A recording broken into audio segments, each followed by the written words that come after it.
Good rides only.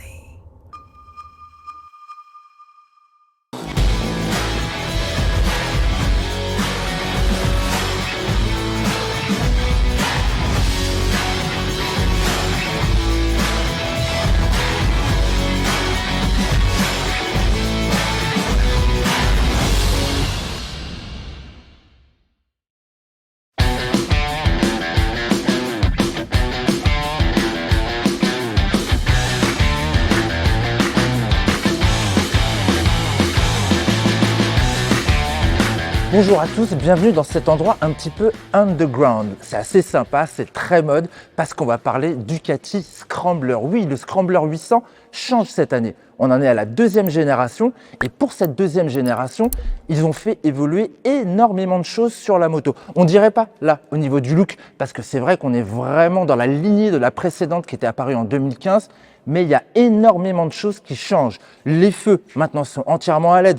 Toute la définition, la personnalisation aujourd'hui a changé. Vous vous rappelez sur l'ancienne, on retirait simplement les petits éléments qui étaient là. Maintenant, vous pouvez changer toute cette partie-là. Vous pouvez changer le garde-boue, l'entourage de phare et la partie arrière. Ça prendrait à peu près 40-45 minutes.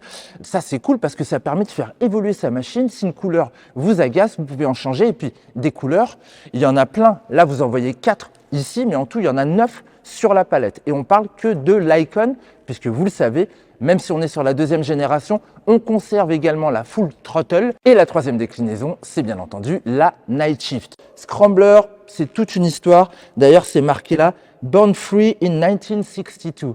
Né en 1962, on va voir ça.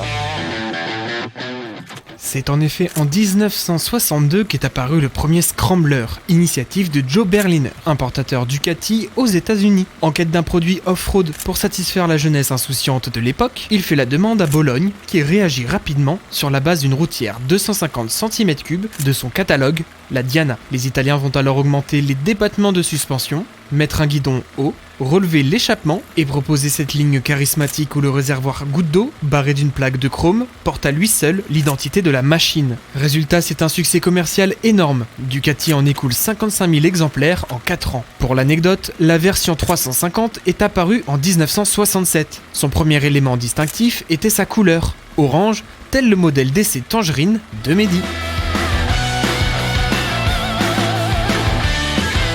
Allez, je vous propose un petit démarrage. La selle a l'air plutôt basse. On s'installe dessus. Ah ouais, moins de 800 mm en hauteur. Facile pour moi, d'autant plus que c'est vraiment bien cintré ici. L'entrejambe est vraiment étroite. Ça, c'est cool. Allez, on est parti. Ah ouais, je sens des petits changements. En plus de l'évolution de la selle que je trouve plus fine, allongée. Là, la prise en main aussi a changé avec ce guidon un petit peu plus bas, un petit peu plus ramené vers moi. Du coup, j'ai les bras moins tendus qu'auparavant. Ah, j'ai une bonne posture. Je me tiens buste droit. En fait, c'est un petit peu comme je veux parce que comme la selle, elle est d'un seul tenant, on a vraiment beaucoup de possibilités d'évolution. Ça, c'est cool. Alors, on est bien connecté au moteur avec cette nouvelle poignée ride-by-wire. C'est plutôt bien fait. Je trouve que l'accélération, elle est douce si je le veux, avec un moteur qui démarre quand même assez bas. Regardez, on est sous les 2000 tours minute. On peut même passer 5 rapports à 50. Dans le 6e, c'est peut-être un petit peu prononcé. Et ça ratatouille un petit peu. Et voilà, elle a passé les 2100 tours, 2200 tours.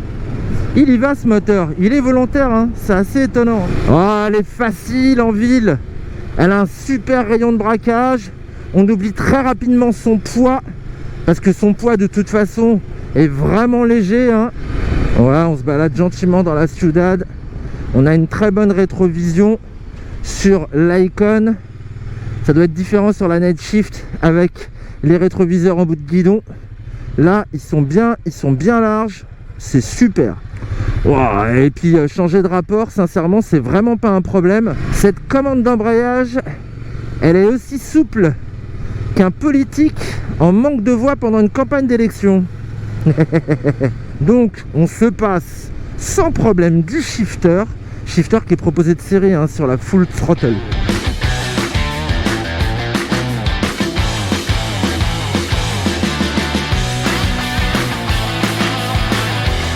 Allez, on passe de la ville à la route, toujours sur le mode road, pour apprécier l'onctuosité, la gentillesse à l'ouverture et bénéficier de plus d'anti-patinage au cas où. Mais franchement, ils ont toujours autant de grippe, hein. Les Pirelli MT60 RS, ils accrochent vraiment bien. C'est bon, ça tient bien le paveton cette histoire. Du confort, je dois bien le dire, au niveau des suspensions. Elles sont prévenantes, hein, ces suspensions Kayaba qui travaillent sur 150 mm de course. Et alors, quand l'envie vous prend de passer en mode sport, chose que je vais faire en direct avec vous, on attend ce virage, hop, on se met en mode sport, on appuie longtemps, on monte, on sélectionne sport, on coupe les gaz, et là maintenant on est en mode sport. Et là maintenant, on bénéficie d'un moteur un petit peu plus nerveux à l'ouverture, mais on reste toujours hyper bien connecté, hein, à l'accélération grâce au ride-by-wire. Voilà, c'est sympa. On a un comportement dynamique mais progressif, c'est-à-dire qu'elle n'est pas incisive, elle est agile, maniable, mais tout se fait en douceur. Ah, c'est vraiment très très bon cette histoire. Et sur les freinages appuyés, on a quand même du maintien. Hop, on a une très bonne accessibilité à la pédale de frein aussi. Bon, je trouve par contre que le frein avant est un petit peu spongieux, un petit peu mou en termes d'attaque. On est bien aussi sur le frein à l'arrière. L'ABS n'est pas hyper sensible. Je l'ai déclenché, hein, à l'avant, un peu en freinage en mode panique. Alors il y a de la garde au sol, on peut prendre vraiment beaucoup d'angles. En conso tout à l'heure j'étais à 5.1 en roulant pépère. Là je suis monté à 5.6 en roulant comme un Medi2 Race. Il est vraiment sympa ce petit berlingot à air. Il a des watts, c'est pas un monstre de puissance. De toute façon si vous en voulez plus, hein, faut aller sur le 1100 Scrambler. Mais là ça suffit amplement parce que la bécane est super légère. C'est un poids à plume. Ce qui me plaisait en ville, je l'adore là sur la route parce que on en fait ce qu'on en veut de cette bécane. Elle est super facile. Ouais, c'est assez rigoureux quand on est sur l'angle. Regardez, il y a de la stabilité, hein, ça bouge pas. Du coup dans les courbes rapides on se marre en vrai quoi. On sent qu'on peut y aller, on sent qu'on peut en mettre. En fait on trajecte. C'est vraiment cool. Elle est courte. Elle y va bien. Ah c'est fun, hein, c'est toujours aussi fun. Je vois bien les évolutions et j'aime beaucoup maintenant la vue qu'on a sur face à nous en fait, hein, entre l'instrumentation modifiée, le câble qui passe plus là devant. Bien vu les gars. Et puis le petit pontet là, delicious.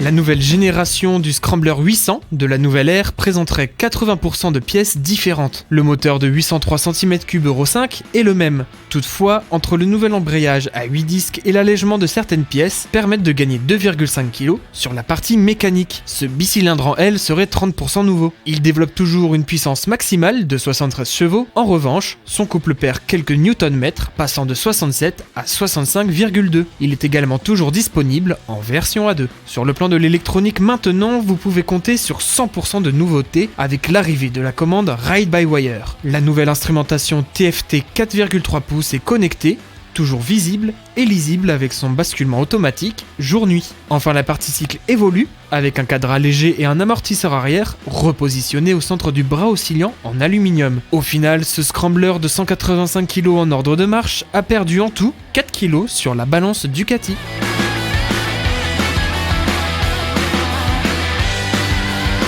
On se retrouve pour ce petit débrief de fin au même endroit. Bah ouais, c'est la fin de journée sur Valencia. C'était sympa, que ce soit sur la ville, que ce soit sur la route. J'ai beaucoup apprécié cette nouvelle génération. J'avais bien aimé la première version.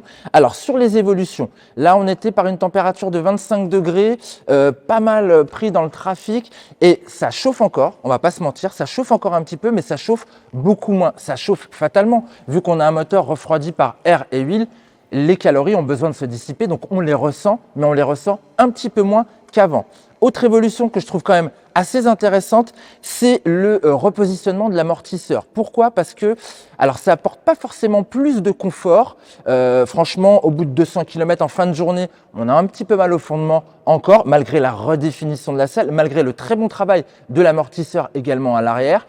Par contre, ça rajoute de la progressivité. Et ça, c'est plutôt sympa parce que c'est l'esprit de cette machine. En effet, tout va en progressivité. Elle est cool, elle est facile, elle est très abordable. Bon, alors le moteur, c'est pas un foudre de guerre, mais il fait le taf et il le fait plutôt de façon sympathique avec une bonne acoustique. Moi, j'aime beaucoup. Il y a peu de vibrations, c'est vraiment très agréable et on a une belle plage d'utilisation dès lors qu'on démarre à partir des 3000 tours minute. On peut aller jusqu'à 9005 à peu près, là où est le rupteur, mais on va rester plutôt dans une zone entre 5 et 8000. C'est là qu'est l'agrément de ce bicylindre en L. Maintenant, comment elle se place par rapport à la concurrence? Alors, qu'est-ce qu'on va avoir en face? Finalement, c'est peut-être le Triumph Scrambler qui est vraiment dans la cible. Un Triumph Scrambler, c'est 11 495 €. Et ma Ducati, je ne vous ai pas donné le prix, on est en dessous des 11 000 €, on est exactement à 10 990 €. Ensuite, pour les versions Full Throttle et Night Shift, on est à 12 390 € pour la Night Shift et pareil pour la sportive Full Throttle. Bon, vous voyez, c'est des prix qui sont quand même assez chers. En dessous, on va avoir quoi? Eh bien, on va avoir bientôt une Fantic Caballero 700. Celle-ci, elle va être en dessous des 10 000 balles. On va être à 9 990 € avec le moteur justement de la XSR, Yamaha. Donc, c'est des moteurs qui sont peut-être un petit peu moins vivants puisque c'est des bicylindres parallèles. Pour autant, ils sont aussi performants. Bon, après, il y a quand même la qualité de fabrication, la finition, le package électronique qu'elles n'ont pas. Voilà, c'était pour les concurrentes. Moi, je trouve que elle est bien repartie, cette deuxième génération. J'aime beaucoup la palette des coloris. Elle est super sympa, elle est facile. Bon, je vous conseille qu'une chose, c'est d'aller l'essayer. Bon, dites-moi ce que vous en pensez en commentaire. Dites-moi votre couleur préférée également parmi la palette des 9 qui sont proposées. Et puis si vous n'êtes pas abonné, bien entendu, faites-le maintenant. Moi, je vais sortir du parking maintenant et je vous dis à une prochaine vidéo. Bye bye, ciao.